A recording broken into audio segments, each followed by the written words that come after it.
Hello, hello. Welcome to the Fast Five, the online series dedicated to answering your health and wellness questions fast. Today, I have a treat for you and a treat for myself because we're talking with Joelle Samples, who is a reproductive wellness coach. And I have known of her for a very long time, but it's my first time really having conversations. So welcome. Thank you. I really appreciate you having me on. This is really great. Thank you. Of course, this is going to be a great conversation. Now, before we get started, if you haven't already, go ahead and subscribe and like this channel so you can be aware when the next episodes drop.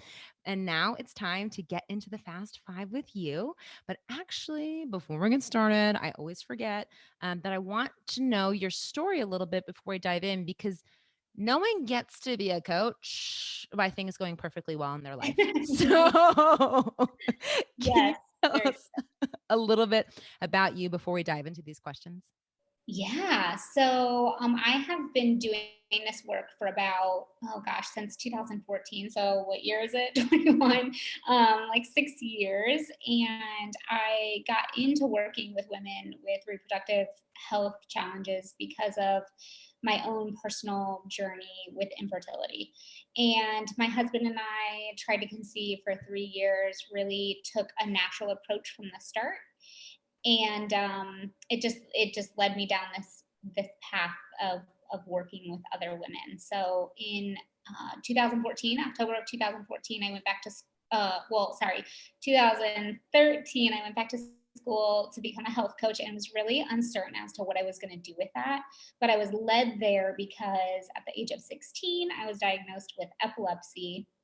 And through that journey, you just really got into like figuring out my body and like what was helping me to thrive and what was causing these grand mal seizures and concussions and all these crazy things. And so I learned through that process that sleep and stress, and then you throw alcohol into the mix, like anything, right? It's gonna be the perfect storm for me. And so I was able to go off meds and really control my epilepsy through my lifestyle choices. And so managing my stress, managing my sleep, and making sure that I'm cautious with, diet, alcohol, those types of things.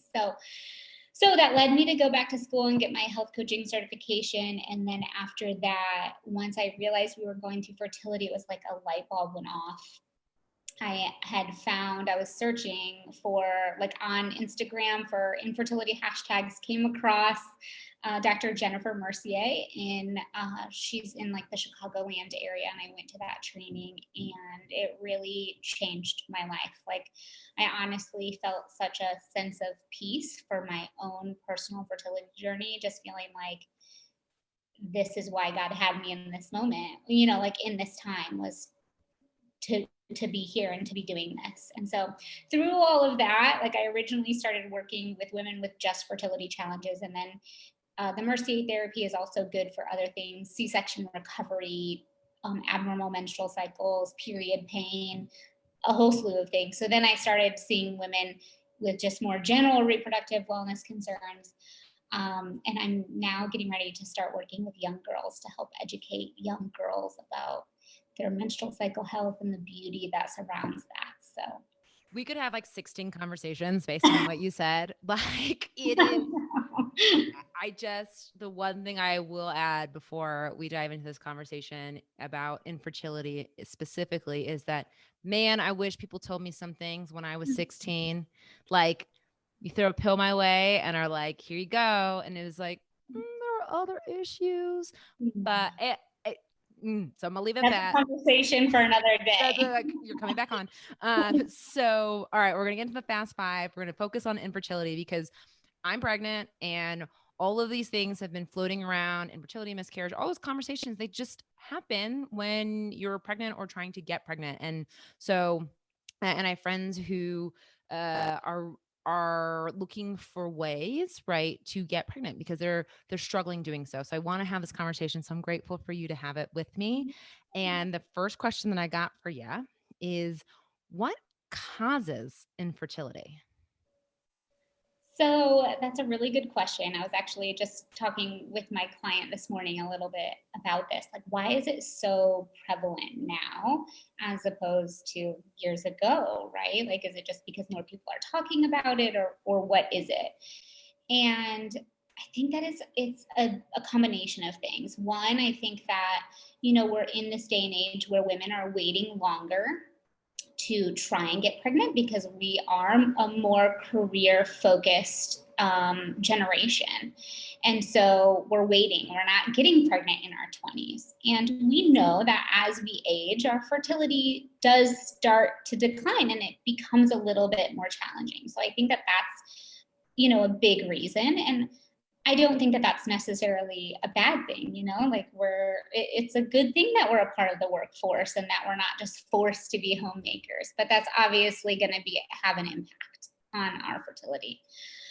Certainly the soil, how our food is grown and manufactured, and toxins, all play just a really huge role in that as well. And getting into our system and disrupting the hormones and how they should naturally work and function in the body, and how we are detoxing those excesses. Like, is our body able to do that properly? So there's just so many things. Our bodies are really overburdened.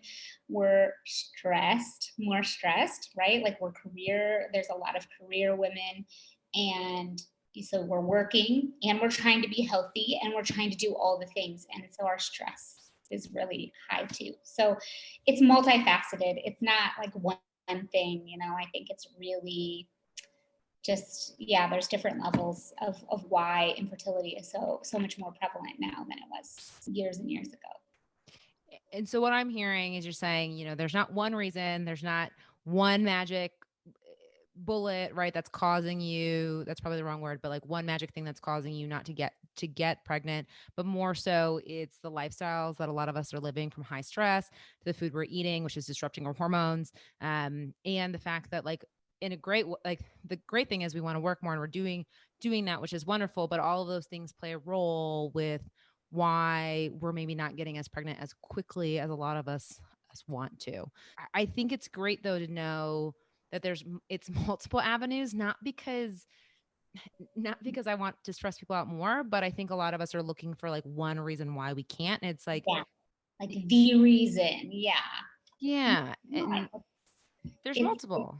yeah, it's your life, it's our lifestyle in general, it's our environment, things that we can control and things that we can't control. So we work on, and what I work with all my women on, are the things that we can control. Totally. And I think it's beautiful too that we can control it. I think that's like, I hope people heard that, because there's things that we can control, and our bodies, they move fast when we do the things that they love that we do. So I know we just talked about infertility, but I'd love to know, or what causes it, but I'd love to know how you can tell if you have infertility. So that's the second question. How can you tell if you have infertility? And the context I'll put around it is, I know when I had my first, like my miscarriage, is that they're like, okay, if you get to 2, that's when we're worried. And I was like, whoa, wait, hold on. I didn't understand the levels of which created, and I was like, wait, second one, you know what I mean? So I didn't understand what caused, like what indicated that one would be infertile, hearing all these things at the doctor's office. So was hoping you could shed some light on that. Yeah. So honestly, like, the word infertility is really challenging for me because I feel like it's such a like negative diagnosis. And so, like, our bodies were designed to be fertile. They were designed to reproduce. And so one might have fertility challenges, and they might feel like they're having fertility challenges after 3 months or 6 months, or maybe not until a year, right? But I try to put, um, the term infertility to rest a little bit, infertility to rest a little bit, and really bring it back to the woman, and like why are they here, like why do they feel like they might be dealing with fertility challenges and struggling with that? And so I try to meet them where they're at, because typically in conventional medicine, they tell you that you're diagnosed with infertility after a year of trying. But if you're 37, like maybe 3 months might be the point where you feel like you're dealing with fertility challenges. So it's really individualized from my perspective, maybe not the medical community or conventional medical community, but every woman knows kind of what their limit or their boundary is. And so I think really honoring each individual person and meeting them where they're at, however long that it has been that they're dealing with miscarriage, not able to conceive, meeting them where they're at and really supporting them on their journey.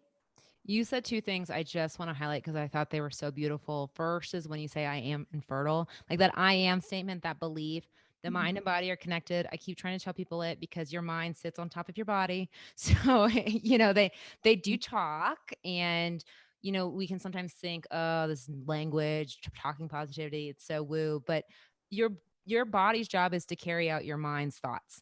And so moving into, hey, I might be having some infertility issues versus I am infertile is Right. so big. And the second thing you said that I freaking love is like, when. So data says you are having infertility issues here, or like the medical staff, whatever we want to say, the medical establishment says, but like, we know when something's wrong. Like, we know, and women do a lot better job than men going to the doctor, right? Or going to see a professional. And it's like, listen to you. Yes, 150 million%. Yes, like, yes, yes, yes. Listen to your body, like your intuition. No doctor, me, no other health coach, no functional medicine practitioner knows your body like you know your body. So listen to what it's telling you. And the other thing you mentioned, like the whole mind body connection, and like how our mind has such an impact on our body and what's happening. And so I always tell my clients, when they're talking about coming to see me and having hope again, or like getting back into the whole fertility journey, like, I'm just nervous to like have hope, and and I always say, like, listen, the disappointment from month to month is gonna come regardless, because you have this goal. And so it's gonna come regardless of having hope or not having hope. So we have hope so that our mind can be clear, and we can like really support that mind body connection. And then if the period comes, we deal with that at the time, but the disappointment is going to be there. So allow yourself to be hopeful. Allow yourself to feel pregnant and enjoy the journey. I do. And I get it. It's easier said than done, but the more you practice it, the more you truly discipline your mind to move in that direction, it will. And one day it'll just click that you're doing it. It's not some like formula. It's like one day all of a sudden you're like, hey, I'm thinking differently. Yep, totally. It's great. There's a quote too. There's a video that I always show to my clients. It's a Super Soul Sunday session video by Gabby Bernstein. She was on Oprah. Love. And I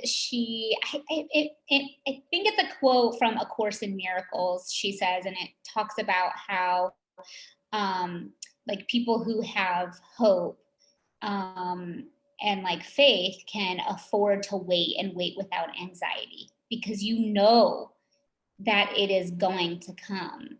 And I think that is so big, so big. Oh, and that applies to more than just It gives me the pregnancy. chills, like I just have them too. yeah. I think you're speaking Yeah. about something else right now. It's that's such a beautiful quote. And I think Gabby Bernstein is also what a wonderful example, as she struggled a bit to get pregnant, and now she has this beautiful 2-year-old baby and is trying again. So it's if you feel like you're having some of these issues, it's a perfect podcast to listen to, and we'll tag it in the comments below. Um, Moving on to the third thing though, because this to me and the work that you do, I can't wait to hear your answer. So the third question I have for you is, what can you do, if anything, to reverse infertility issues? There's so much that we can do. It's so much. And I will say that it can sometimes feel a little bit overwhelming, right? When you are like, oh my goodness, I have control over all of these things and I can change all of these things. So that can be a bit of a challenge, but the good news is that you do have that ability. And so working on your diet and your lifestyle and your stress and that mind body connection, like 100% has an impact on your fertility journey. I tell women when they come to see me that, like, I always ask them, like, would you go and this is specifically for women who are kind of considering, like, should I go this holistic route or should I go more like conventional IVF, IUI, like whatever. And so I'll say, would you go out tomorrow and run a marathon without first training for it? And the answer is always no, right? Like, you wouldn't do that. Your body isn't prepared. So why would we jump into these like super harsh meds and like emotionally stressful like rat wheel, right, with conventional medicine without first having trained or prepared our body for doing something like that? And so that's what I do with my girls, right? Like, we work on diet, lifestyle.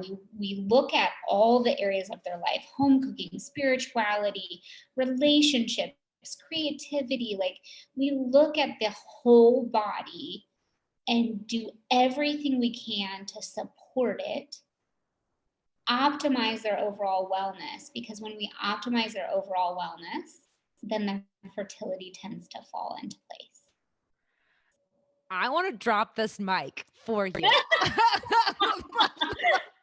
I'm like, You're so sweet. I had never thought of it like that. And it that was such a perfect analogy. And sometimes IVF and all those things, they have their place for sure. 100%. But Jesus Christ, like, to think that to be the first, just because I've seen what it does to somebody, and the payoff is great, right? Like, you get a kid, it's like potentially, but it's potentially you get a child, right? And to think, and this is why I just am so fascinated by our bodies, is they want, like, particularly women, they want to have a baby. Our bodies want to have a baby. Like, They it's, were designed to do this. Yeah. yeah. And so it's with the intention and then the action, it really will help you move there. And we were semi joking before we got on here that, like, listen, if a 200-pound meth addict can get pregnant, there's hope. You. There is so much hope. And I mean, I definitely remember thinking that when I was on my journey after the miscarriage, and I was like, the neighbor down the I can street, do this. like, Yes. like, and I'm like, and people think I'm kidding. I used to live by meth dealers, like super random in Indianapolis. The house was safe, or my house was safe, but I'm like, hey, yo, that bitch got Yeah. pregnant. Yeah. I Like, can too. I can't do it's Eating all possible. the green vegetables, working out, sweating, I meditate. pooping. Like, it's gonna happen. So, Yeah, all right, absolutely. That's so true. So true. Yeah. uh, moving on to question 4, and this one I think is such an important question because, like, we were talking actually about this too before we hit record. Is, I feel like when you get pregnant, people treat you like a child, and they're like, do this with no explanation. And same thing when you're trying to get pregnant. They're like, do this, but no explanation. And you're like, but why? Because it's how it's always been done. And I'm Right. like, I want a little bit, like, I'm an adult who can read. So I'd like a little bit more explanation. And so Research behind this. Yeah. it's it's been blowing my mind. But so with that, question 4 is, are there any big no-nos or any no-nos if you want to get pregnant? Um, Again, to me, it's very individualized. So I have some girls that come in here and they have some pretty intense cycles and lots of pain. And we either know that they have endometriosis or maybe we don't know. But what I would do for them, as opposed, or what I would encourage them to do, would look different than what I might encourage someone to do if they have fairly decent cycles, right? Like they don't have much pain, like we see clear ovulatory events, we see their temp rise. So it's different for everyone. Some people I'm like, I think you need to be more strict on the gluten and dairy. Like it should be 100% most of the time. Obviously, we're not looking to strive for perfection.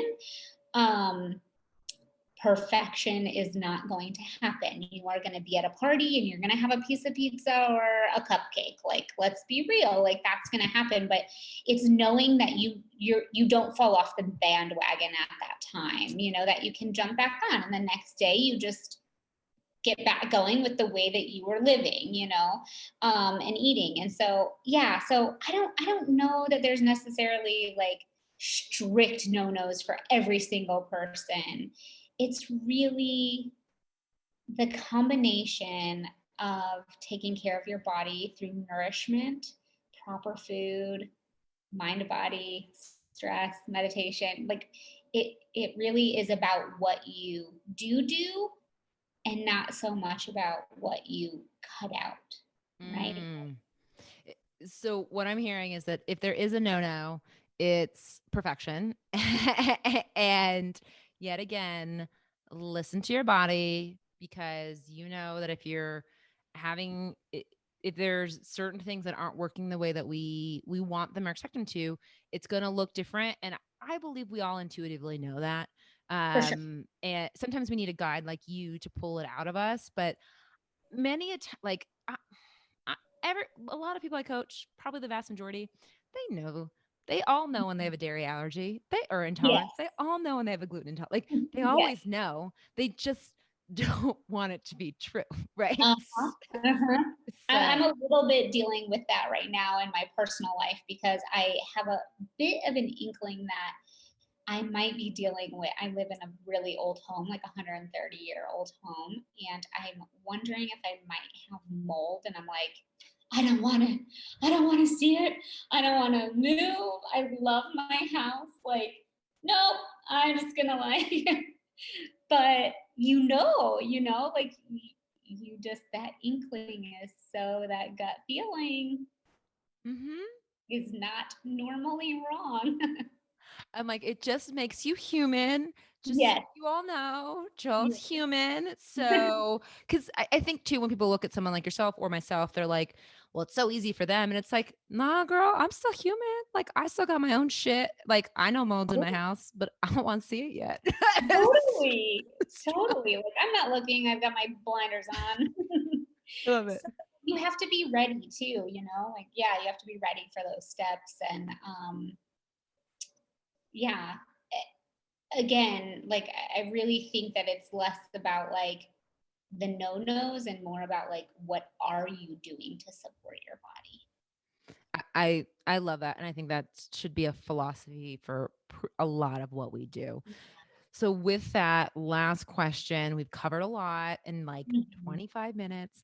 Yeah, we're doing good. What I'm like really impressed with myself because I'm a talker. So I'm impressed that I've been able to keep it together and girl, not talk too you're much. nailing it. You're nailing it. So, last question for you is, if there's one thing you hope people took away from this conversation, what do you hope it will, or what do you hope it is?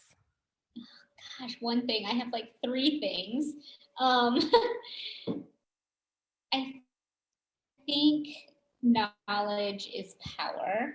Um, Knowledge of your body, knowledge about your choices that you don't just have one choice, right? Like IVF isn't the only route, IUI isn't the only route, birth control isn't the only route. Like we have a lot of choices. We're typically only presented with one.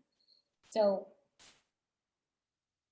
the knowledge, like knowing that you have the ability to have an impact on the outcome through knowledge is really important.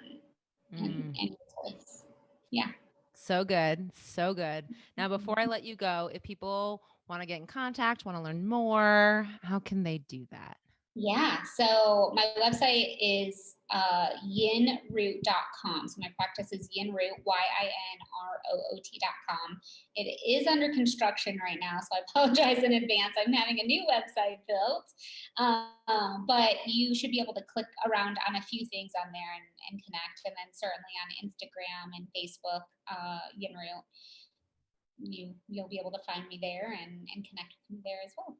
Awesome. And we'll link that up in the comments below. And Joelle, thank you so much for coming on. Everyone, if you haven't already, go ahead and subscribe and like this channel so you can be notified when amazing guests like her come on. And I just, again, thank you for walking us through this, being brief with your answers, Yeah. but really giving us a lot to think about in such a short amount of time. Yeah, absolutely. I appreciate you having me on. Thank you so much.